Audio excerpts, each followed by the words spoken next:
Good morning guys, this is Jerry Rider. Welcome to my vlog. Ngayon, sisimulan na natin ang thorough review ng ating bagong gawang racing boots. Let's introduce this. I feel like I'm losing my mind. Is everybody in the world blind? Please Lord, give me a sign, a sign. I feel like I'm losing my mind. Everybody in the world blind. Please Lord, give me a sign, a sign. I wanna be the greatest. Everybody on the fake shit. I look around and feel like everybody is the fakest. I make this every day and I'm impatient, hoping one day I blow up from the basement. Statement, the top is so fake. Okay, welcome back. So, ito yung ating racing boots na nabili before. So, ginagamit po natin ito nung everyday ride. So, meron din po siya mga safety features tulad yung mga sole, ito yung para pag tumama yung tuhod mo hindi masakit, din itong mga likod na to. So ito rin. So after few years nasira po yan, so hindi na po siya wearable. So nabasag po yung mga ganito niya, yan nandito sa gilid, nabasag po yan lahat. And then yung ano, yung mga tung sa likod nabasag. So nag-search po tayo sa FB kung saan pwede itong ipagawa. So nakita ko po sa FB si Sir Bong, yung gumagawa po ng racing boot sa Pilipinas. So ipopost ko na lang po dito sa video, i-insert ko na lang po rito sa video yung kanyang FB page sa mga gusto magpagawa.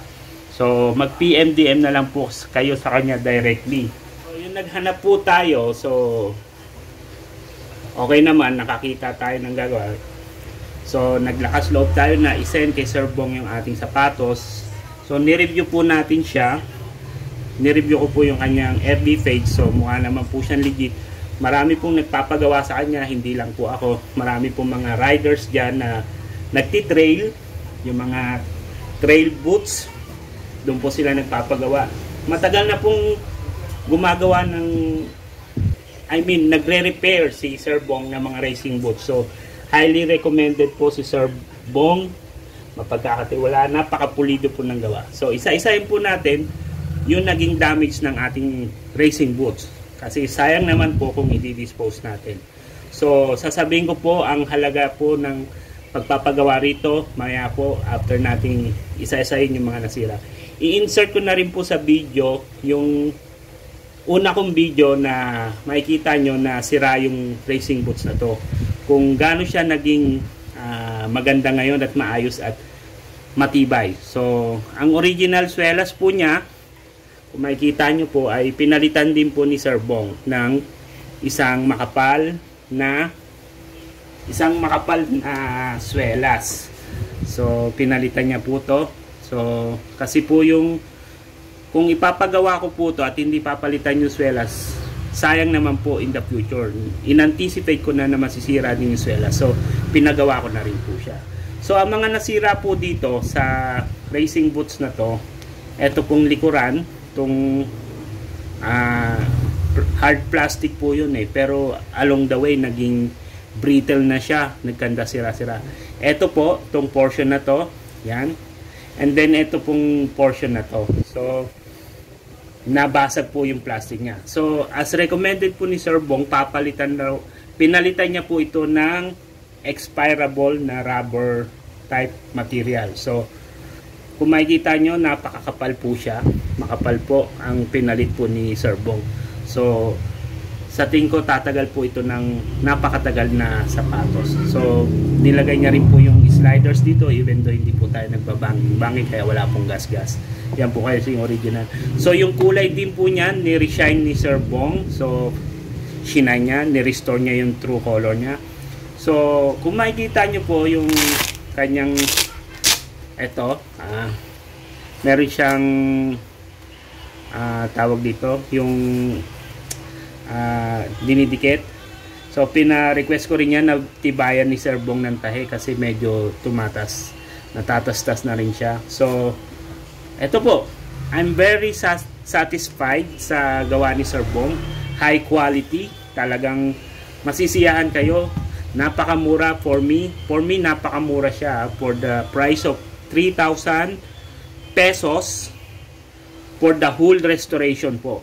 Hindi ka magsisisi mga ka-rider kasi ito pong pinalit ni Sir Bong dito.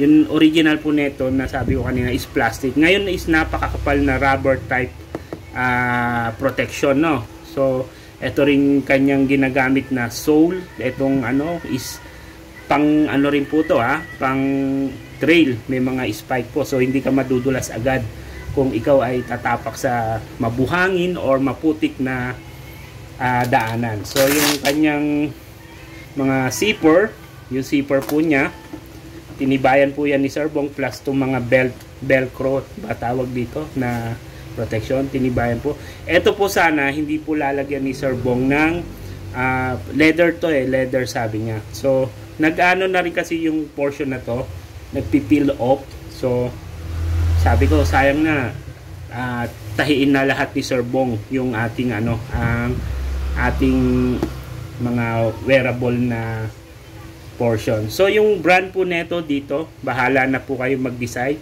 sa kanya. Sasabihin naman po niya, i-recommend niya kung anong design ang gusto nyong ipalit sa existing nyo. Hindi ko na po sasabihin yung existing brand netong racing boots for the protection na rin ng company na yon, pero hindi siya naging matibay for me. So sa tingin ko, hindi ko pa siya nagagamit kasi gusto ko munang i-vlog Toro ng as a brand new restoration repair. So sa mga nanood, marami pong salamat. So sa mga gusto magpagawa, magpa-restore ng kanilang mga racing boots, trail boots, or any boots na pang-ride natin, kay Sir Bong po, taga Rizal po siya. So i-PM-DM nyo lang po. Ito po yung kanyang Facebook page. Ayan po, sa mga gusto mag-reach out sa kanya, highly recommended po siya. Napakabait na kausap, very affordable price po. Talagang masisiyahan po kayo sa output ng kanyang gawa. Take note, mano-mano po yata niya itong ginagawa. Kasi meron akong isang napanood na video na galing pang Amerika, bumalik sa kanya upang ipagawa uli sa kanya yung racing boots nung customer niya. Nakita ko doon sa video, mano-mano nilang ginagawa. Hindi ko lang alam kung may makina na sila. I'm not closing or justifying kung paano ginagawa ni Sir Bong. So for me, talagang napagaling ng pagkagawa niya. So sa mga nandyan, so stay safe, ride safe always. Please subscribe, hit that notification bell para lagi kayong updated sa aking vlog. So sa mga gustong mag-follow sa akin, meron din po kaming FB page, Jerry Rider Motovlog. Meron din po kaming FB, Jerry Rider. So sa mga gusto magpagawa, again, thank you so much Sir Bong sa napakaganda at pulidong pagka-restore ng aking racing boots. I will surely enjoy my everyday ride using your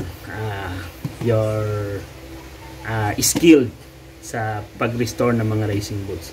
So support our Pinoy shoemaker. So hanggang dito na lang. Ride safe always. Take care everyone. This is Jerry Rider Motovlog. Keep on riding. Bye-bye.